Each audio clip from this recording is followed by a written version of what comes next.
नमस्कार मित्रांनो, तुमचं स्वागत आहे आपल्या गुपित प्रेमकथा यूट्यूब चॅनलवर। आजची आपली गुपित कथा आहे न विसरणारी दिवाळी भाग 1। मी निकिता, विवाहित असून माझं 2 वर्षापूर्वी झालेलं आहे। सध्या माझं वय 26 आहे आणि मी माझ्या नवऱ्याबरोबर एका शहरात राहत आहे। मी एका खेडेगावातून आहे। मला सुंदर अनुभवाच्या कथा वाचायला खूप आवडतं आणि त्या कथा वाचूनच मी प्रेरित झाले होते। मग मी पण ठरवलं की माझा पण एखादा अनुभव आपल्यासोबत शेअर करून आपलं मनोरंजन करता येईल।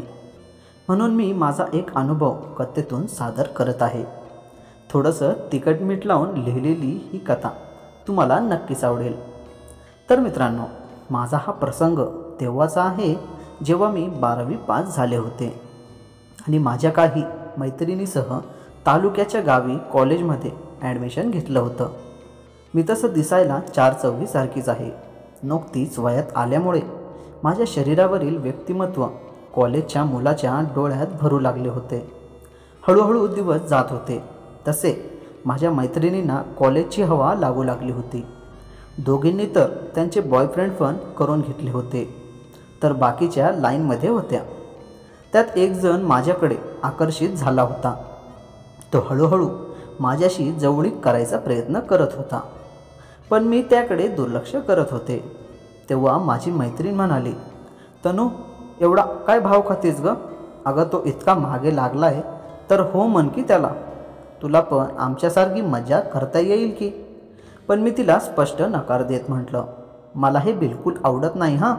ही मुलं फक्त टाईमपास करतात, परत दुसरी एखादी नवीन दिसली की जाळ्यात ओढतात।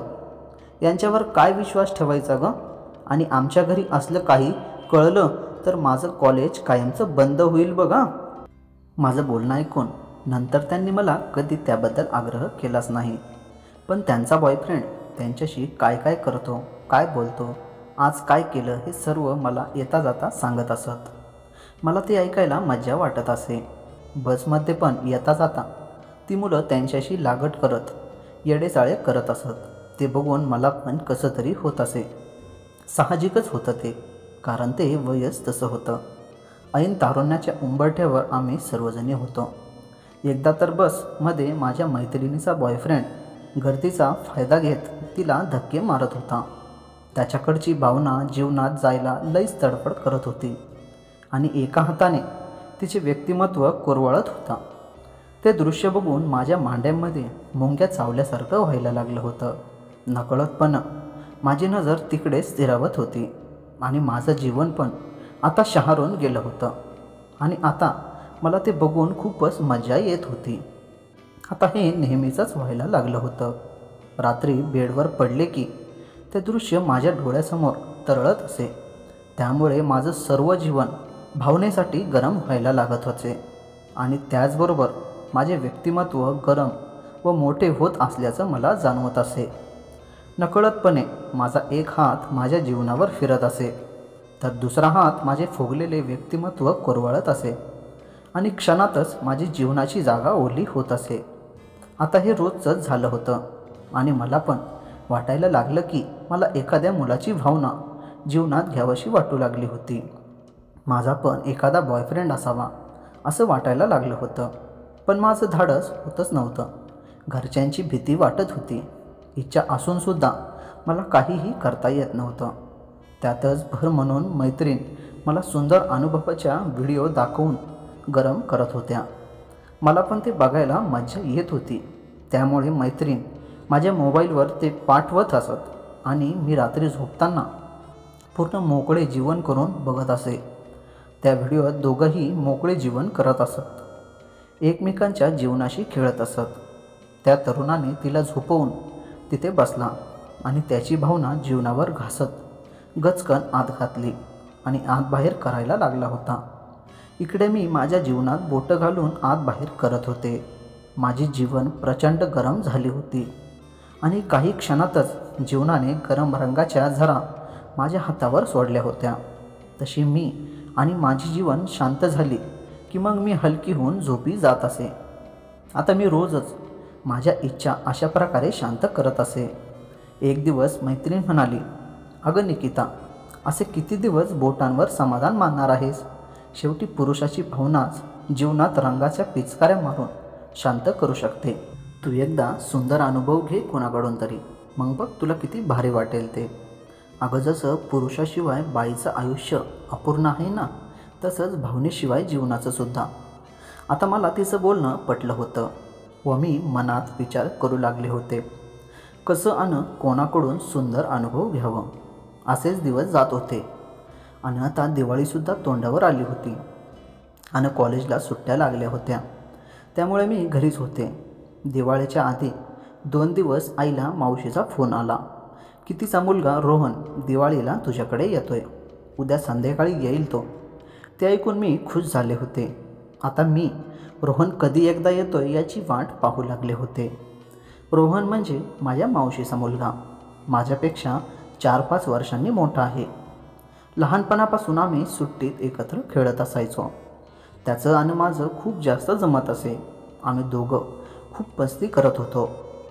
तो मला खूपच आवडत होता.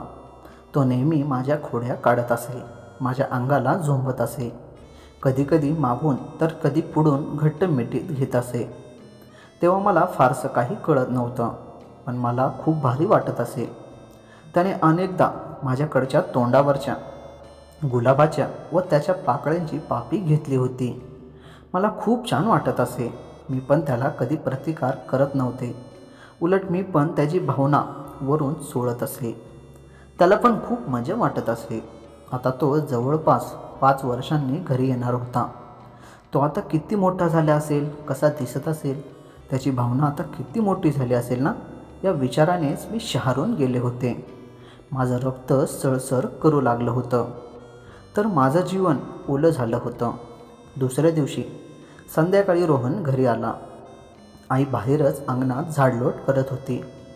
त्याला पाहून आईने त्याला आलिंगन देत म्हटली, अरे रोहन, केवढा मोठा झालायस रे, आधी ओळखूच आला नाहीस बघ मला.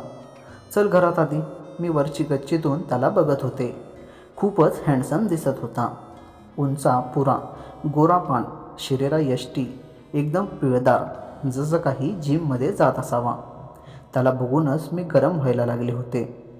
कधी एकदा मी त्याच्या मिठीत विसावते असं झालं होतं. पण मी मुद्दामच वरती माझ्या खोलीत अभ्यास करत बसले. मला माहीत होतं तो नक्कीच मला शोधत इथे येणार. मला त्याला एकांतात भेटून त्याच्या शरीराला घट्ट बिलगायचं होतं. इतक्या वर्षाची सर्व कसर भरून काढायची होती मला. काही वेळातच मला जिन्यातून पावलांचा आवाज येऊ लागला. तशी मी दाराकडे पाठ करून बेडवर अभ्यास करत असल्याचं नाटक करत बसले. तो आत येताच माझं सर्वांग शहारून गेलं होतं. माझ्या भावना जागृत होऊ लागल्या होत्या. पुढच्याच क्षणी त्याने मला दोन्ही हात माझ्या गळ्यात टाकून त्याचं डोक माझ्या खांद्यावर ठेवत म्हटला, कशी आहेस ग निकिता? त्याच्या स्पर्शाने मी जणू काही बेधुंद होऊन निशब्द झाले होते. त्याचा डावा हात माझ्या उजव्या व्यक्तिमत्वावर तर उजवा हात माझ्या डाव्या व्यक्तिमत्वावर रेंगाळत होता. तर त्याचे गाल गालाला घासत होते. त्याच्या अनामिक स्पर्शाने मी मोहरून गेले होते. माझ्या छातीत धडधडू लागली होती. माझा गाऊनचा स्पर्श व्यक्तिमत्वांना टोचू लागला होता. आतून मी काहीच घातलं नव्हतं.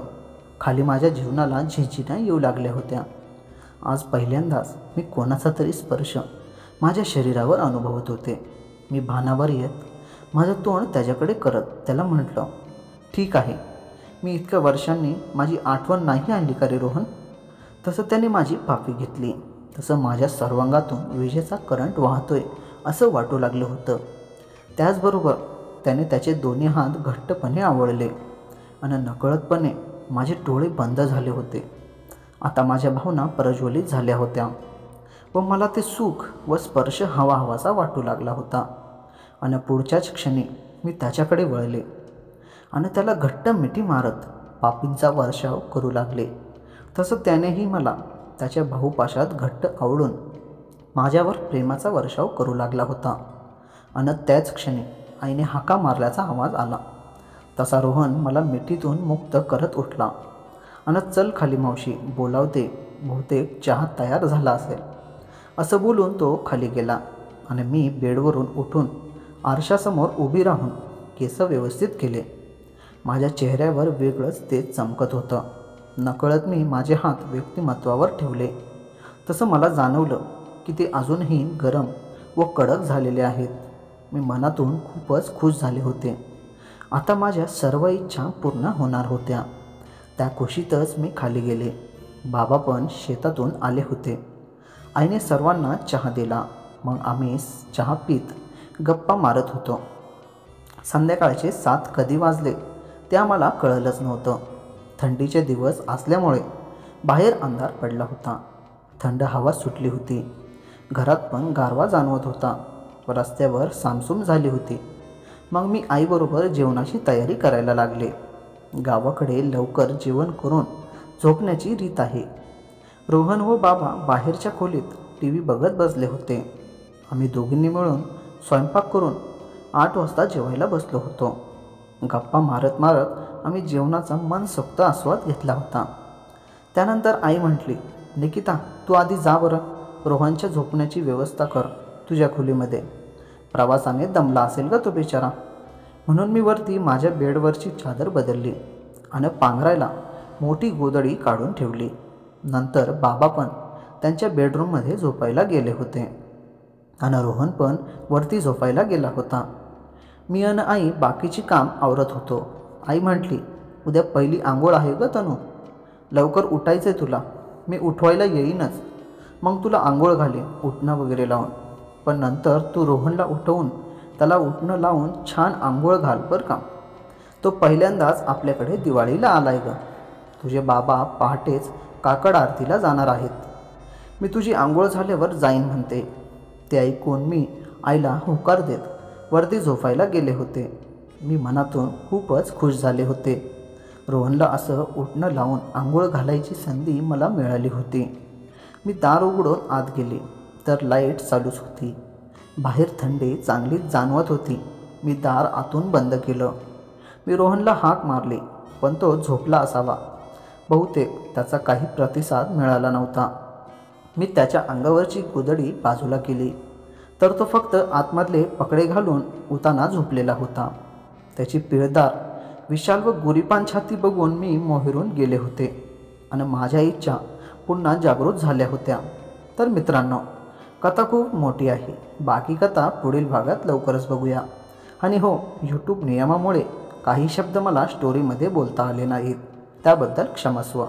आणि ही कथा जर तुम्हाला आवडली असेल तर व्हिडिओला लाईक आणि चॅनलला सबस्क्राईब करायला विसरू नका. धन्यवाद.